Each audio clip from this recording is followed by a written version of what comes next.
오늘 우리에게 주신 하나님의 말씀은 요한일서 1장 5절부터 6절 말씀입니다. 우리가 그에게서 듣고 너희에게 전한 소식은 이것이니 곧 하나님은 빛이시라. 그에게는 어두움이 조금도 없으시다는 것이니라. 만일 우리가 하나님과 사귐이 있다 하고 어둠에 행하면 거짓말을 하고 진리를 행하지 아니함이거니와. 아멘.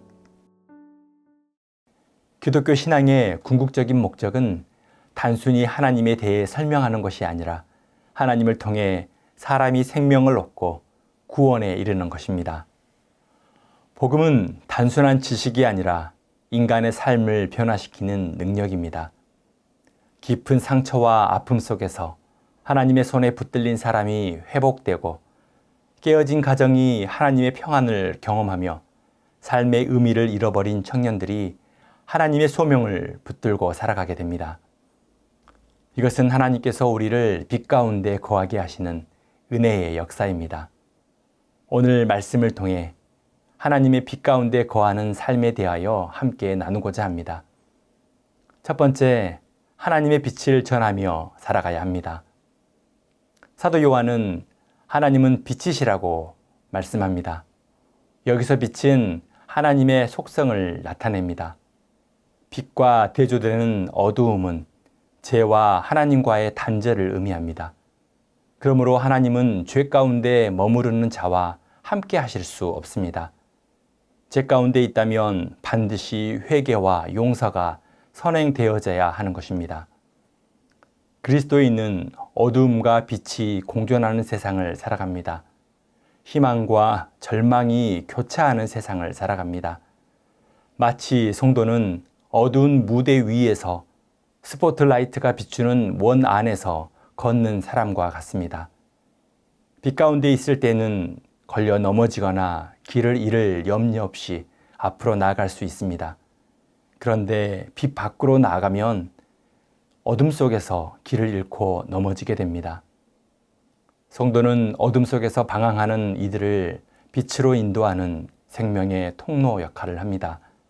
하나님과 단절된 사람들을 다시 하나님께 연결시키는 것이 우리의 사명입니다. 우리는 제사장의 역할을 감당하며 하나님의 빛을 비추는 사람들입니다. 오늘도 빛 대신 하나님을 전하며 살아가는 성도가 되길 간절히 소망합니다.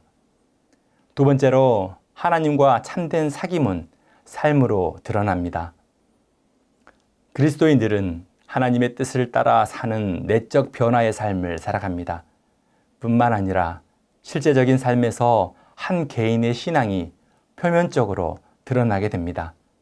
그래서 하나님과 참된 사귐은 반드시 삶으로 드러나는 것입니다.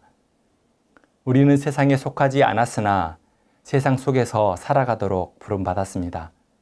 하나님께서는 우리를 세상의 풍조에 물들지 않도록 보호하시면서 동시에 세상을 변화시키는 존재로 부르셨습니다.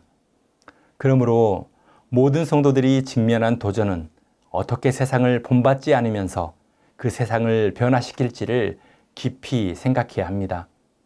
우리는 스스로에게 질문해야 합니다. 나의 믿음이 어떻게 나를 더 좋은 부모로 만들고 있는가?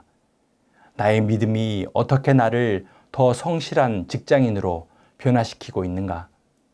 나의 신앙이 다른 사람에게 선한 영향력을 미치고 있는가? 하나님은 우리에게 삶이라는 무대를 주셨습니다. 그 무대 위에서 우리는 하나님의 사랑으로 세상을 감동시키고 하나님의 능력으로 세상을 변화시키는 변혁자의 삶을 살아가야 합니다. 빛과 어두움이 혼합되지 않듯이 우리는 죄와 타협하지 않는 거룩한 마음으로 세상 속에서 하나님의 빛을 비추어야 합니다. 우리의 말과 행동을 통해 세상이 하나님의 빛을 보게 되기를 간절히 소망합니다. 기도드리겠습니다. 빛 대신 하나님, 우리의 삶이 하나님의 빛을 전하는 통로가 되게 하시고 세상의 어둠 속에서도 빛을 비추는 삶을 살아가도록 도와주옵소서. 우리가 가는 곳마다 하나님의 사랑과 진리가 흘러가게 하시고 우리의 말과 행동을 통해 많은 이들이 하나님을 바라볼 수 있도록 역사하여 주옵소서. 예수 그리스도의 이름으로 기도합니다. 아멘.